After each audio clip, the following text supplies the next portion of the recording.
the title of our shmooze tonight is what Hashem see Moshe Rabbeinu, to choose him to be the greatest leader in the world.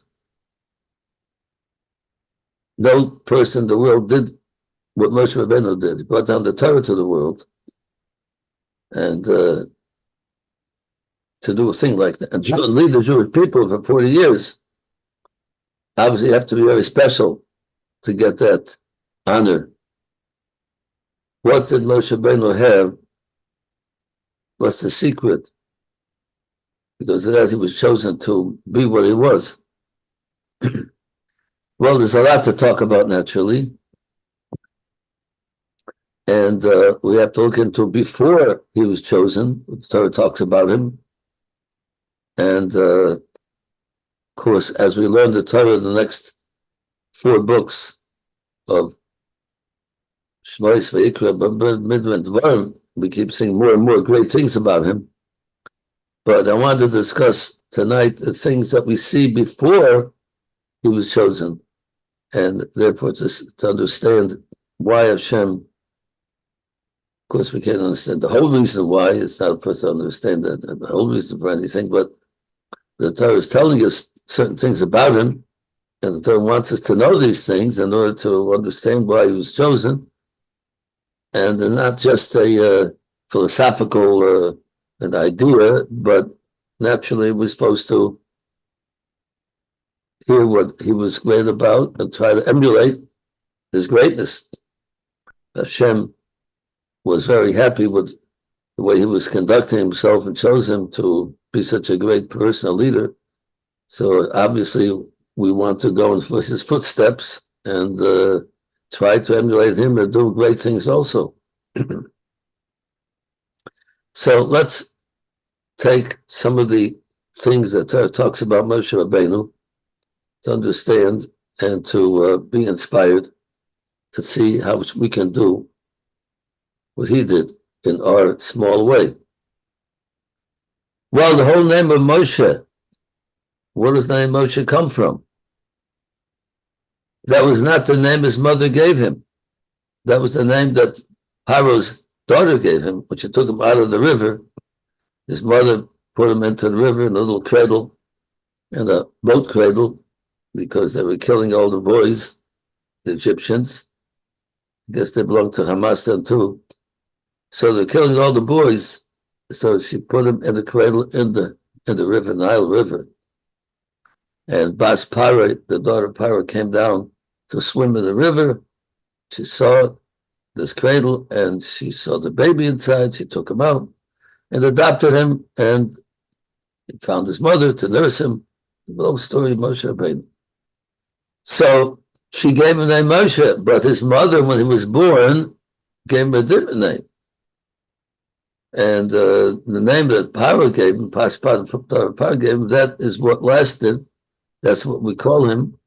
That's what the Jewish people learned. That's what Hashem, God, called him. Even though the name his mother gave him seems to be a nicer name. The mother called him Tovia, Tov Hashem. He's a goodness from Hashem. But Hashem is good. That's how you put the words together. Good and Hashem. So it's a wonderful, wonderful, wonderful name. That was his mother gave him when he was born. But the power, when she took him out of the Nile River, she gave Moshe from the word Meshisiu. She drew him out of the water. That he could have died in the water. The mother put him there, but she found him. She took him out, and she took him out of the water. And that's the name that we know. Moses comes from Moshe. Why do we stick with the daughter of Paro's name that she gave him, and not his mother's name? His mother seems to be so much nicer. Tov Hashem, goodness of Hashem. Well, we see from here, Moshe Rabbeinu adapted the name that Bas Para gave him, not that his mother gave him. And we see from over here 2 things. Hakaras HaTorah, how he appreciative he was for Bas Para to save him. His mother gave birth to him, like that's like a natural thing. A mother gives birth, but somebody to come and save somebody else and take him out of the water and save his life. He wanted to show appreciation to Baspare that he had the name that she gave him. And it was stuck to him all the years, even after he left Mitzrayim. He kept the name Moshe because she gave him that name. And she wanted to show appreciation. Appreciation by Jewish people is at top priority. A person who doesn't appreciate is considered a very not nice person without appreciation. Appreciation is, we have mitzvahs in the Torah, laws in the Torah that are based on appreciation. And how could the Jewish leader be without a Karas HaTov, with appreciation? He won't have people to stand by him, to help him, to do things that are necessary for the nation that he's leading. If there's no Karas HaTov, he doesn't appreciate what people do for him. People help along. We'll have people that will be stand beside him and help him in his leadership of the nation. Of course, in that also lies appreciation to Hashem. That Hashem made the circumstances that she came down to swim in the water, and she found him and took him out. So naturally, that name is also appreciating Hashem. Because Baruch Hu made the circumstances in such a way that she should find him and take him out. That's Hashem's behind all those things, showing his amunah on Hashem and his appreciation to Hashem. So he kept that name. Number one, I should put that number one to show appreciation to HaKadosh Baruch Hu, to Hashem, for God, that he was saved through the water that Hashem made her come down and find him there. And his double appreciation to her that she did it for him. And for his own thinking constantly, Hashem, he did this for me, I would have been lost, I would have been gone. To think about his son Moshe, his name Moshe, keep in front of him all the time that he was in a situation of being drowned or forgotten in the water, and it was saved to HaKadosh Baruch Hu, so Hashem's divine intervention and to make sure his life was going on. So he always had that name Moshe in front of him to think about his Hakaras HaTov to Hashem, his appreciation to Hashem that he saved him from death, and appreciation to her. So this is number one thing we see about Moshe Rabbeinu. The Torah is telling us his greatness and Hakaras HaTov to people and to Hashem.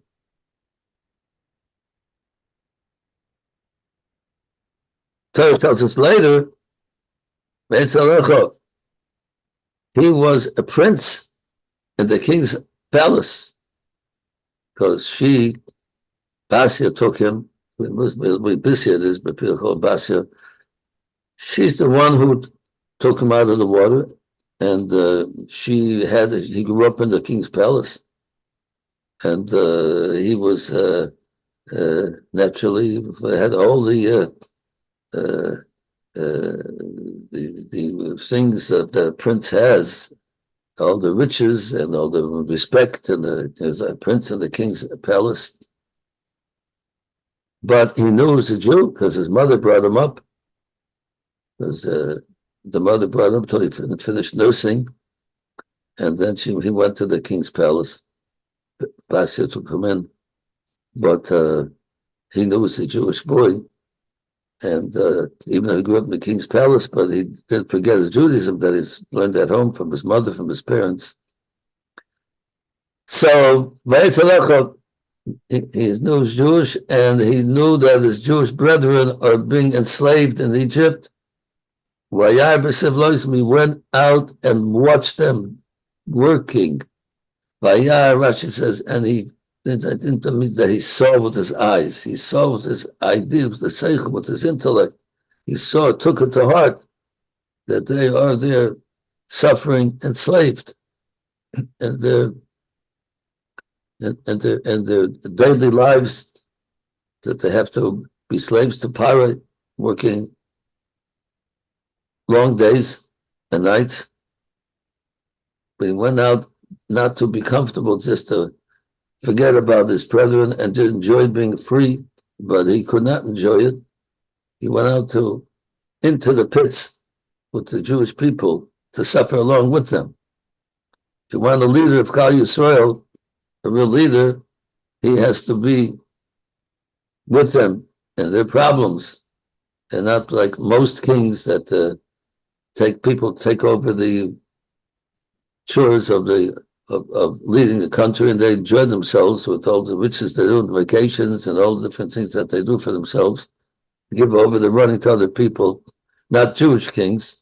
Not Moshe Rabbeinu, who wasn't a king, wasn't even a king, but this is one of the greatest things about him. That he was very into the Jewish people's life, and if they suffer, he suffered along with them.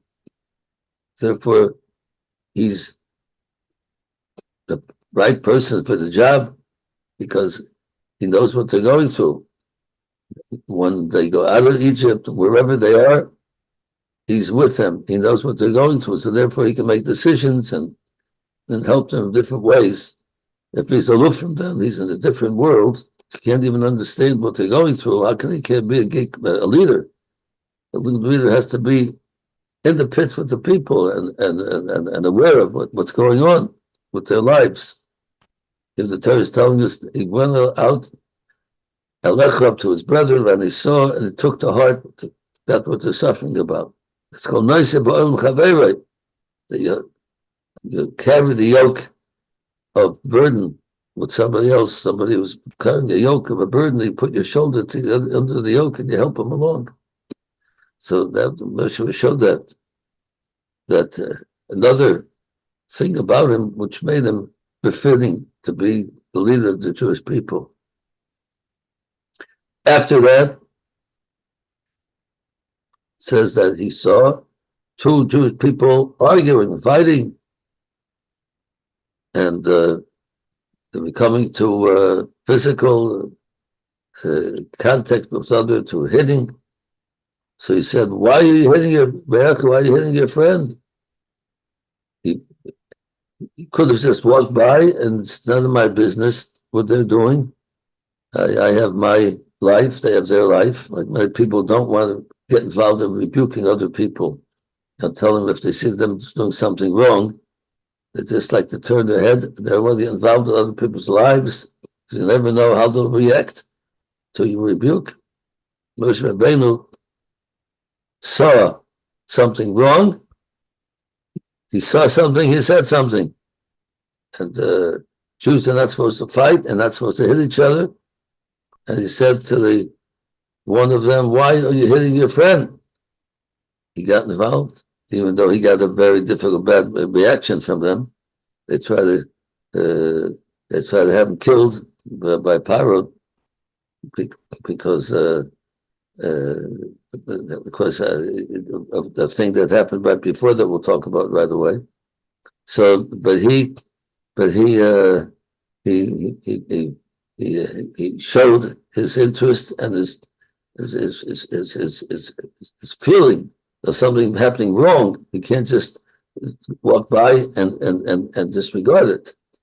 That's very important for a Jewish leader. He has to look at the people that he's leading and be involved and see if something's going wrong. He has to speak up, say something to them.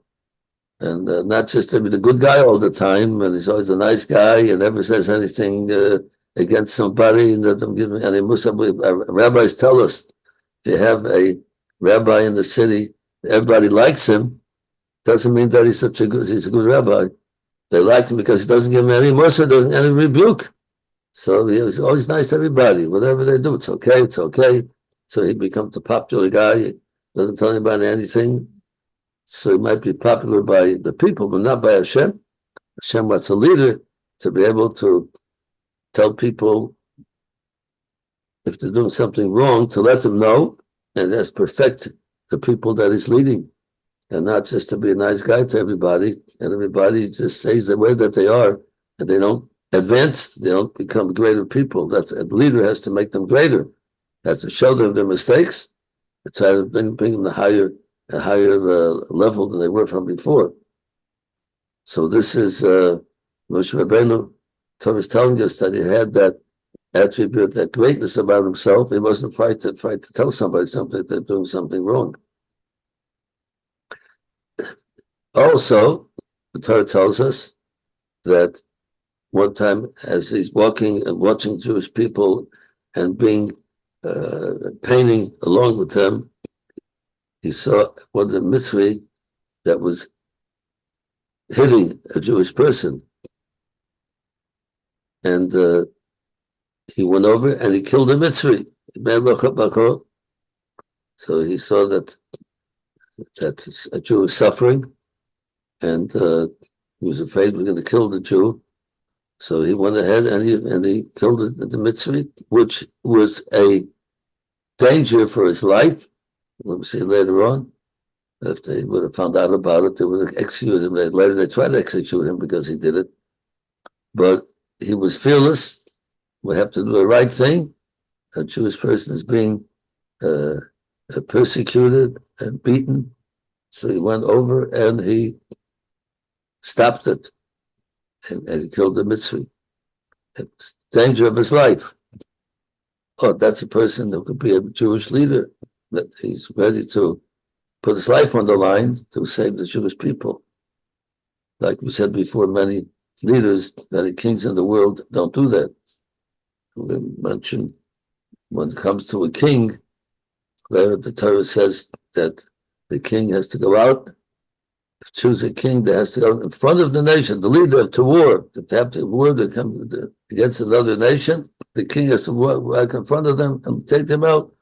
Like other kings who stay in the background and let the soldiers go up front and they're killed out, but he's saved in the back. He stays in the back of the army. But Torah says the king has to go out. The David HaMelech, King David went out in front of the army to fight, put himself in the danger of being killed.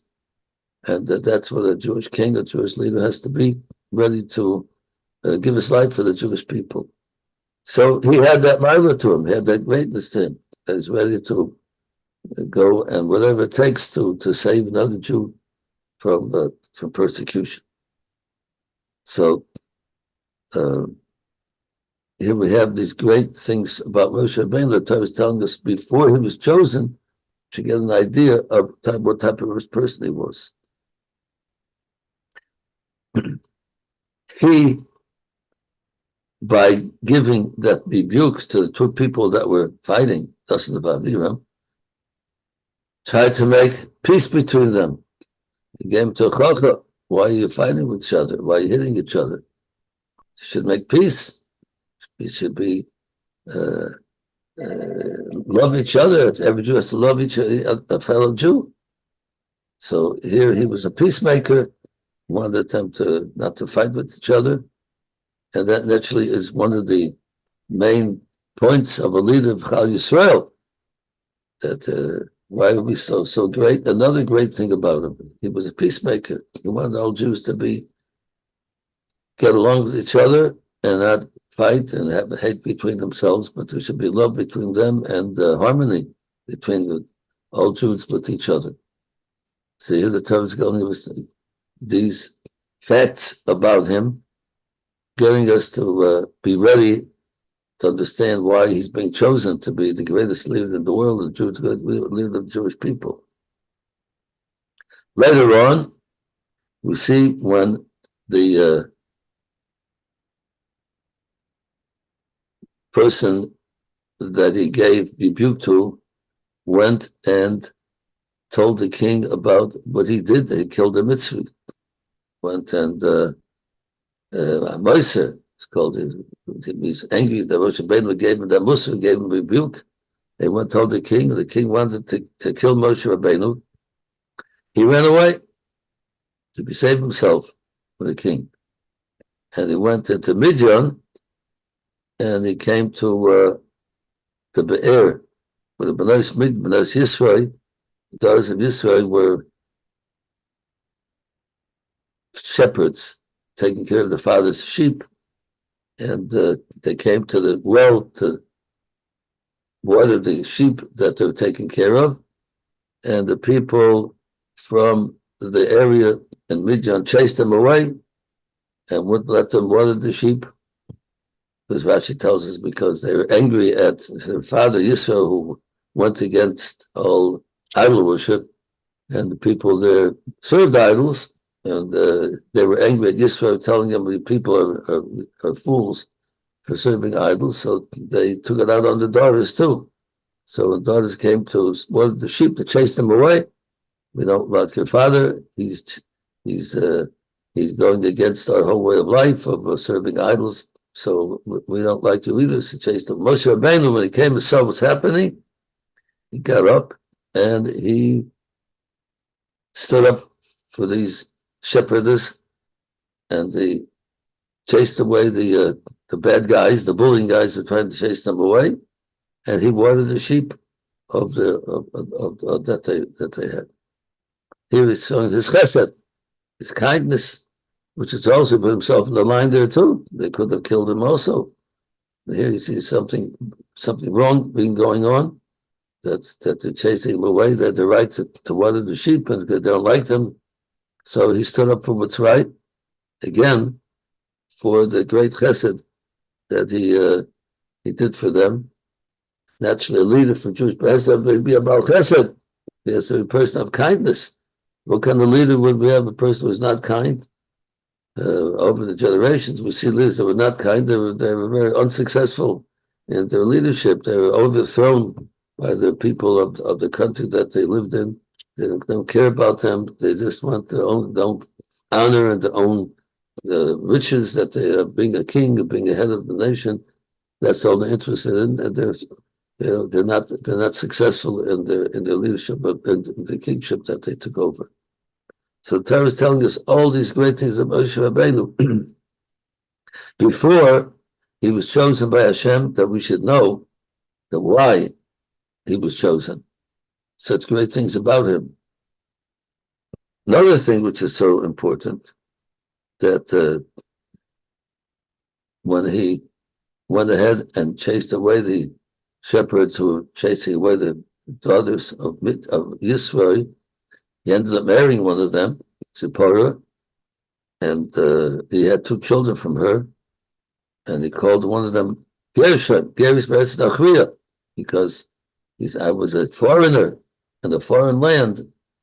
He didn't want to forget about his origin. He was chased away, ran away from Mitzrayim because the king wanted to kill him for killing the Mitzri, for killing the Egyptian. He ran away, and now he was great where he was. He was doing very well. He was being the son-in-law of Yisrael. He had a very, very good life, but he did not want to forget where he comes from. He didn't want to forget his father was such a great person. His mother was such a great person. He never wanted to forget that he's missing that. He wants to get back to that as soon as possible. Some people, they go to a foreign land, they're running away. They want to forget about where they come from and start a new life, and they don't want to think about what they did before. But Moshe Rabbeinu knew that was the greatness that he had was from them, from his parents. Amram was one of the person who never sinned, and that's it. And Yocheved, his parents. So he wanted to make sure never to forget where he was coming from, because he wanted to get back to that when he could. So he called Gershom. I was a foreigner in a foreign land. And always whenever he looked at his son, he kept thinking about, I don't belong here. I belong back with my parents in Mitzrayim, the greatness Jewish people, the nation that I come from, the great parents that I come from. I don't want to be part of this new culture here with the idolship, worshippers and all the people, bad people that he's with. He wanted to be aloof from them and be not part of them, to keep remembering where he's coming from, and always hoping when the chance will come, to go back to them and be amongst the people that are righteous people. So he called it Gershon. Some greatness about himself, that he wanted to be part of the Jewish people. That's a king, a leader wants to be part of his people, not to be and make his own life and go away from them and find his greatness in a different way. Another great thing we see about him was that he was the shepherd of Yisrael, of his father-in-law. He was the shepherd. The Torah makes a point that he went to sheep to graze in a place that was not the property of anybody else. In the desert, where there was no oasis, where there was grass for the sheep, he would go to have the sheep graze and take care of them away from other people's fields, because he didn't want to use the grass grazing grounds of other people. It's desolate to steal from other people.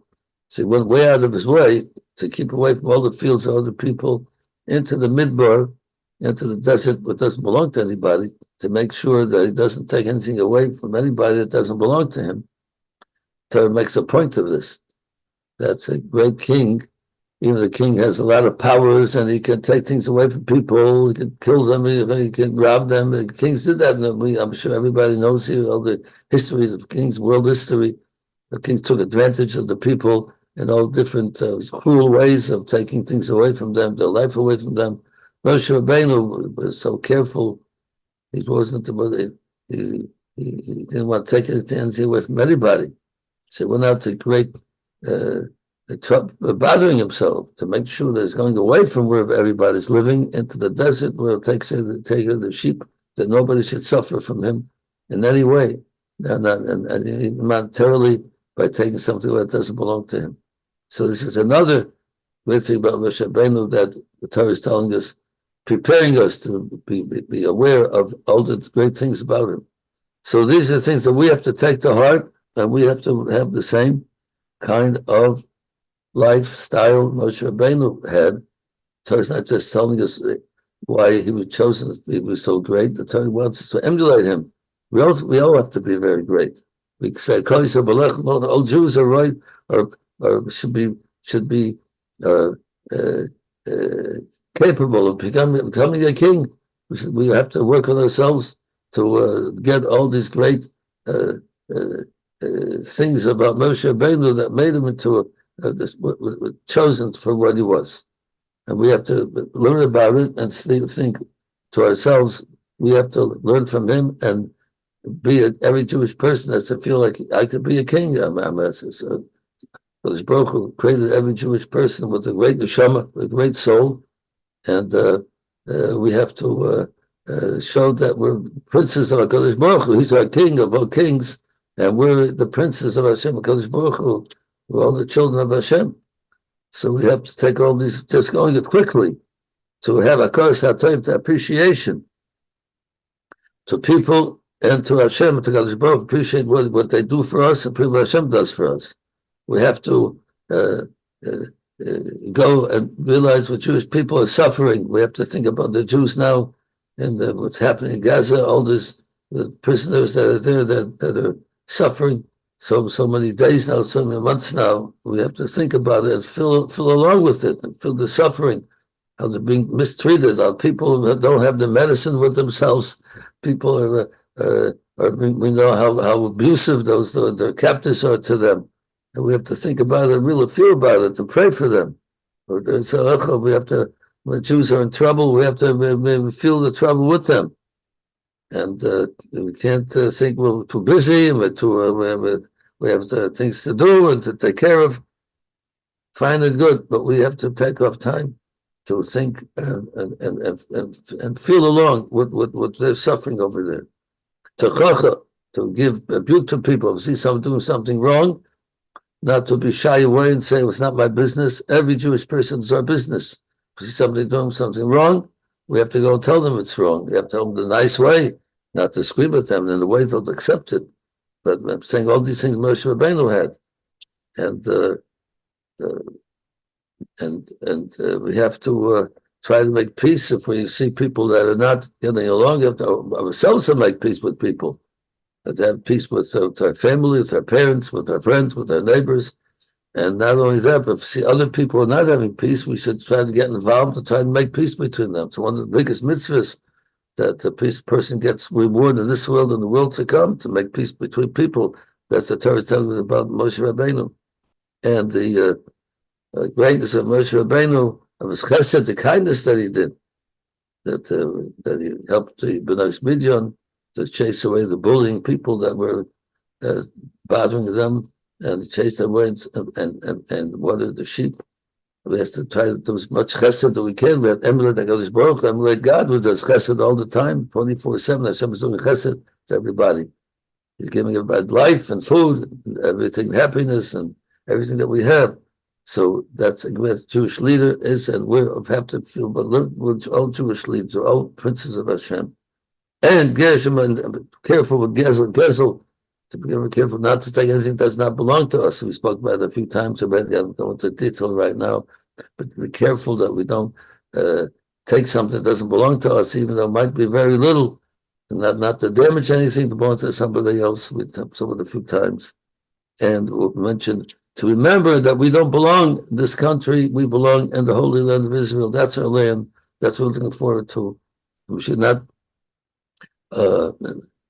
be distracted by thinking that we're in this country, and Baruch Hashem is a country of chesed. We're very appreciative of the country we live in, that we're able to be Jews and keep the Torah, not like many other countries that didn't allow the Jews to keep the Torah. So we're very appreciative of the country that we live in, but still we want to go back to our land, and that's Israel, to live there, with Hashem building the Beis HaMikdash, the Holy Temple being built. We shouldn't forget about where our roots, where we come from. We naturally, we don't want to assimilate, we don't want to intermarry, we want to stick to the Jewish nation, marry to Jewish, and look for and pray and help to go back to the land of Israel, to build the Beis HaMikdash, and that's where we belong, and it's close to Hashem. So these are some of the things Moshe Rabbeinu was Torah pointed out to tell us his greatness, why he was chosen, and what we have to go in his footsteps.